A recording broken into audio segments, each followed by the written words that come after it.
नमस्कार। आज हम बात करते हैं गोल्ड में इन्वेस्टमेंट की। गोल्ड में इन्वेस्टमेंट एक बड़ा ही आकर्षण बना हुआ है आज के समय में।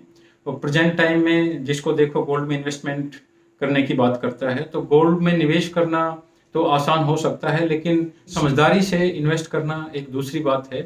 क्योंकि समझदारी से किया गया इन्वेस्टमेंट ही गोल्ड से अधिक रिटर्न दे सकता है, नहीं तो उसमें नुकसान भी हो सकता है या रिटर्न्स कम हो सकते हैं।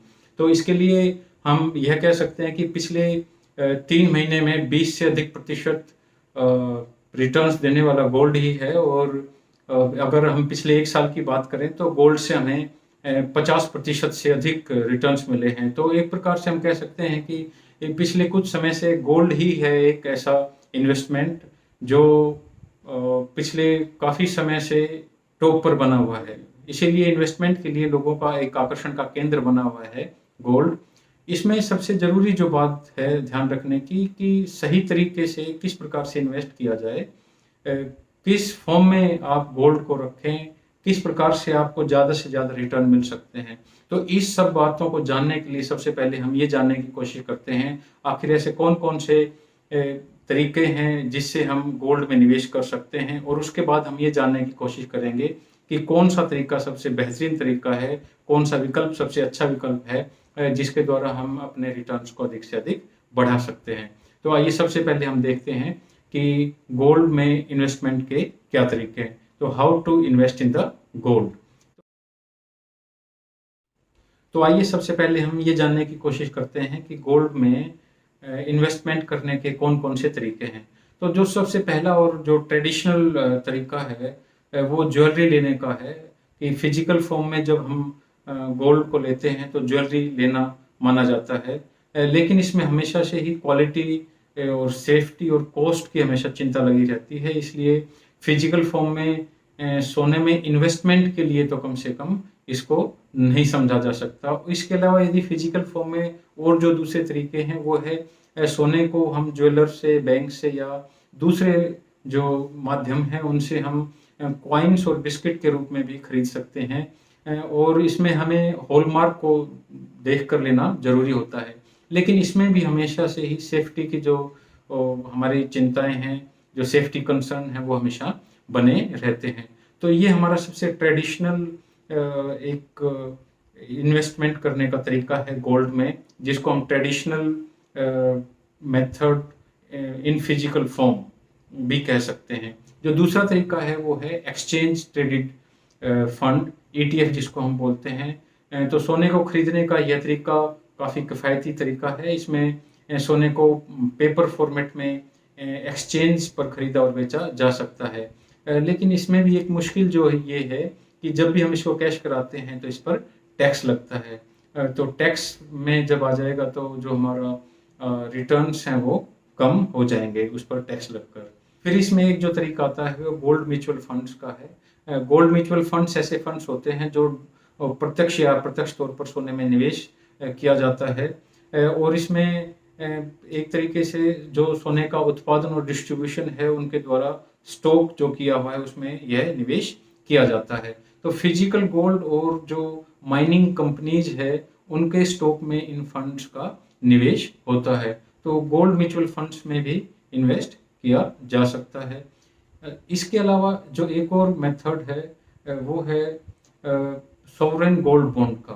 तो ये गोल्ड बॉन्ड जो जारी किए जाते हैं ये गवर्नमेंट के बिहाफ पर आरबीआई द्वारा जारी किए जाते हैं और कुछ महीनों के अंतराल पर या एक समय के अंतराल पर इनको देने की पेशकश की जाती है। गवर्नमेंट समय समय पर सॉवरेन गोल्ड बॉन्ड को लेके आती है और यह सोने में लंबी अवधि के निवेश के लिए एक अच्छा विकल्प हो सकता है। और ऐसे बॉन्ड को कैश करने पर कोई टैक्स नहीं लगता है। यह एक इम्पोर्टेंट बात है जिसकी हम आगे भी बात करेंगे। एक और जो हम बात कर सकते हैं मेथड की वो है डिजिटल गोल्ड की। डिजिटल गोल्ड ऑनलाइन प्लेटफॉर्म के जरिए सोने में निवेश करने का एक तरीका है और इस फिजिकल गोल्ड को सेंट्रली सुरक्षित रूप से स्टोर किया जाता है। इसमें फिजिकल गोल्ड के तौर पर जब इसको कैश कर सकते हैं या वेंडर को दोबारा भी इसको बेचा जा सकता है। लेकिन इसमें भी जो एक प्रॉब्लम है वो ये है कि डिजिटल गोल्ड पर भी फिजिकल गोल्ड की तरह ही टैक्स लगता है।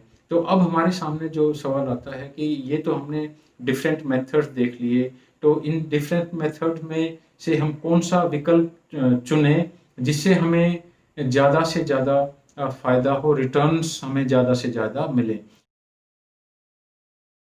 अब हम बात करते हैं कि ये जो डिफरेंट मेथड्स हैं गोल्ड में इन्वेस्ट करने के, इनमें से सबसे बेस्ट कौन-सा है? कौन-सा विकल्प चुना जाए ताकि हमें ज़्यादा से ज़्यादा रिटर्न्स मिले?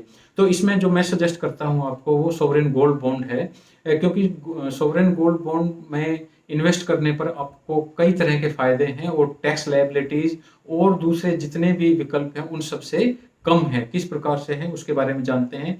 तो उससे पहले हम ये जान लें कि ये सोवरेन गोल्ड बॉन्ड क्या है। तो सोवरेन गोल्ड बॉन्ड सोने में निवेश करने की एक गोल्ड बॉन्ड योजना है जिसे भारत सरकार की ओर से आरबीआई द्वारा जारी किया जाता है और इस योजना का मुख्य उद्देश्य सोने की जो फिजिकल डिमांड है उसको कम करना है ताकि भारत में सोने के आयात को कम किया जा सके और इस योजना में निवेशक को जो गोल्ड बॉन्ड जारी किया जाता है उसको उसकी मैच्योरिटी के बाद नकदी में लिया जा सकता है।